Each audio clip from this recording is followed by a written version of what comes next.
So quantum mechanics and radioactive decay can transform an average person's life. They're going to transform everyone's life. Yeah, but that to me sounds utterly ludicrous. The successful people employ the quantum mindset, which means that I failed at that event. No, you didn't.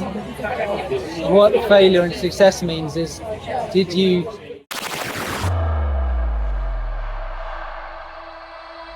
Sam and Kit Warren-Russell, who really took skincare into their own hands. Twin brothers from the UK who are taking the skincare industry by storm. Sam is a nuclear astrophysicist, and Kit is a geophysicist and author. A Notre Dame grad and his twin brother are looking to revolutionize skin health. The two launched a 2-year intensive research study. Two very smart guys who knew all about bad skin at a very early age. That woman at the end was our mum, and really she's the face which launched 1,000 questions for us.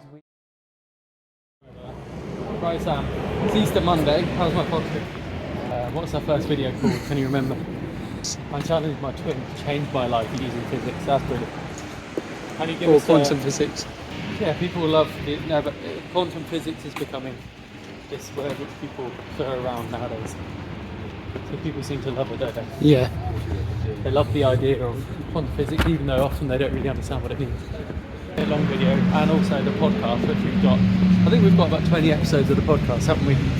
Yeah, we've got loads. Alright, so Sam, what's one physics principle you've learned through your years of study that could help revolutionise people's life? Well, in general, it's quantum mechanics. So quantum mechanics and radioactive decay can transform an average person's life. They're going to transform everyone's life. Yeah, but that to me sounds utterly ludicrous and utterly balmy. Well, yeah, one thing, they're all governed by quantum mechanics, but this isn't like, you're governed by it. This is more how you're right. How you can use the understanding how can you use it to change the view of your life. So very simply, can you explain that balmy statement, which sounds to me utterly ludicrous? Right, let me have a sip of the magic the golden nectar. Have more than that. Have more than that. Have more than that. Disgusting. Sam, honestly, there's loads of loads of quantum physics particles in there. You need. It's disgusting. Most people's problem is that we're obsessed with like each event. Like he said this happens. My work said this. In quantum physics world, you can never predict any single event ever. So you shouldn't worry about predicting single events because you can't, it's random. Okay. The only thing you can, but on the flip side, the thing that you can fully predict, I'm not just saying like, sort of predict, no, fully predict, is in large numbers, you can fully predict the exact behaviour of everything in large numbers. So you should see your life like that. So you shouldn't think of it as like, one event, then it's all gone wrong. And it's all gone wrong. You should think of it averages.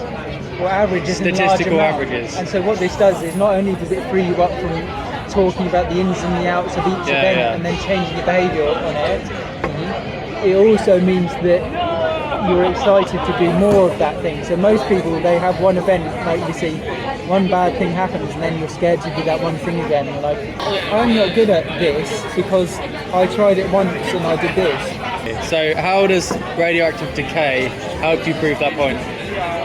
If this is decaying, so like particles change, that's decay. You can't tell which particle is going to do it, but you can tell over time. I'll tell you how much of this decays in half of this would decay in a certain time. So say if we know that the half-life is 10 years, we know that half of this pot's decayed in 10 years. Yeah. So you know that. So I don't need to worry about individual events. So in your life, you're just looking at the statistical average. You're worrying about individual events. Success and failure are completely different when you zoom out in quantum mechanics. Completely different. So quantum mechanics can help people, ordinary people, revolutionise their life, basically. Yeah. Because it allows them to view their life through a different lens than this one, which often cripples people through this. Oh, I failed at something, or. Yeah, I failed at that event. No, you didn't. What failure and success means is, did you carry on over thousands of times, tries, keeping the same mentality and keep trying it again and keep doing the right thing? Yeah. Not the outcome. The outcome is random. It's completely random. But then also, isn't the point that when you view it through a quantum mechanics lens and a physics lens, with that attitude you just talked about, then you realise that actually those failures you talk about are actually a vital part of the success. Yeah, exactly. Yeah. I think a good example of that also is that, as Federer talked about, you know, when he gave that speech to Dartmouth College. Yeah. And he said that, right, he played however many matches, 1,300 matches, whatever it was, maybe more than that, in his tennis career. And then he went into how many points he won, and the points he won was something like 55 to 45. Djokovic has won 20, what is it, 4 Grand Slams, 24, 23 Grand Slams? No, 24. 24. 24?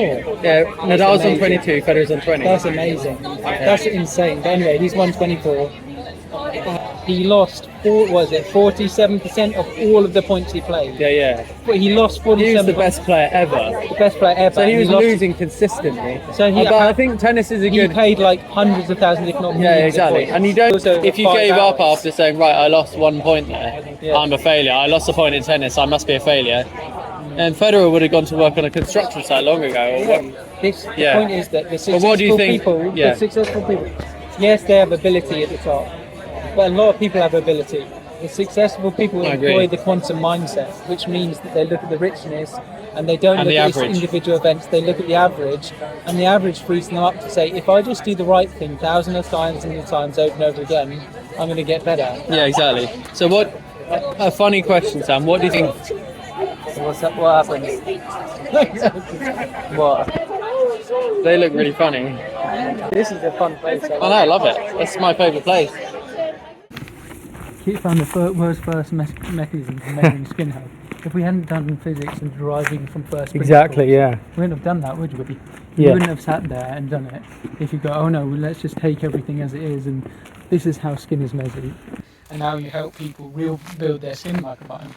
And so that's why one of our world's first packages can do exactly that. So starting to show that how all skin problems are related to damaged skin microbiome, and all the skin microbiome, all it is built on physics, non-linear physics and entropy. If anyone does have skin problems, then you go and take an SOS skin assessment, find out what's wrong with your skin and what's the next best step.